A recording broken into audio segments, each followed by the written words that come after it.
Hi everybody, I'm Byron Howard. I'm one of the directors on Zootopia, and today we're going to learn how to draw Judy Hopps. When I think about Judy, I think she's very optimistic, very bright, very intelligent, very strong-willed, and so, you know, she's a very bright feature. So the first thing I do is I kind of create this kind of gumdrop shape because I love candy. I love food that is sugary. And so I create this little gumdrop shape. See, it looks a little bit like a gumdrop. Here's a gumdrop, for example. Kind of like that. So Judy has kind of a tall forehead, like this. Kind of wide cheeks, like many, many rabbits. We looked at many real rabbits to design Judy. And we discovered they all have adorable cheeks, so we knew that had to be part of her. And then once you get this kind of gumdrop shape in place, I usually put the nose in there, because the nose is a nice anchor point that tells me which way she's going to look. So Judy's looking down to the right.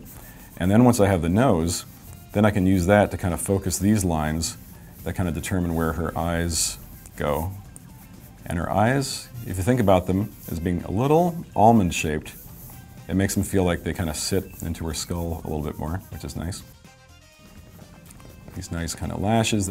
And so again, you see, again, the very simple gumdrop shape, little tiny nose, nice big eyes. And then she has this cute little teeny tiny mouth that makes her just adorable. And Glenn Keane, the great Glenn Keane, who did Ariel and the Beast, and is a good friend of mine, taught me that to make a drawing of a mouth look really good, you put these little dark corners that kind of makes it feel like it's tucking back and shadowing it. So, and he was right. Glenn was right. He's always right. Anyway. And from that point, well, rabbits don't look like rabbits unless they have ears. And so usually what I do with the ears is I find this flow from the back of her head. Because it feels good to, especially with Disney characters, to have that flow coming off of the cranium, which goes like this. See, this nice big line, big relaxed swoop, and just coming right back off the jaw. And then if you just imagine that other ear being attached back there on the other side of her head, you can kind of knock that in back there. You can do it nice and rough like that. There's no pressure. Drawing is fun. It's relaxing.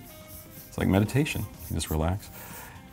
And then usually I do the same thing. I kind of flow off the front of her face, down into her neck, and into her collar. And again, if you can kind of just find these flowing lines, finding these sort of flowing calligraphic lines, gives your drawing a nice grace and ties it all together really nicely. And you are welcome to shade Judy. She's a gray rabbit, so if you'd like to shade her, shading is also nice.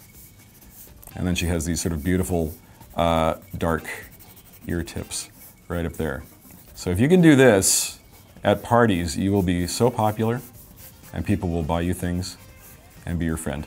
And then, and usually when you do a drawing, you have to let people know who did it. So I'm Byron, so I'll sign this. Byron did this. There we go. Yeah, anyway, so it's Judy Hopps. Just because you have it up here, you can do. What you're seeing here is I've got a 2D animation desk set up, and this is what this is how I learned to animate. This is what the same setup here was the same that they used back in the 30s and the 40s when they were making the 2D films with Walt across the street, and it's all the same technology. It's just these little peg holes in the bottom of this paper, and it was always great just to sit down and start moving the character's face around. It's like once you have a solid drawing of Hopps, then you can start to play around with her expressions and you can kind of start to squash and stretch things. And our CG animators do exactly the same thing. They start with a solid pose of Hopps in the computer, and then they start building up their keys.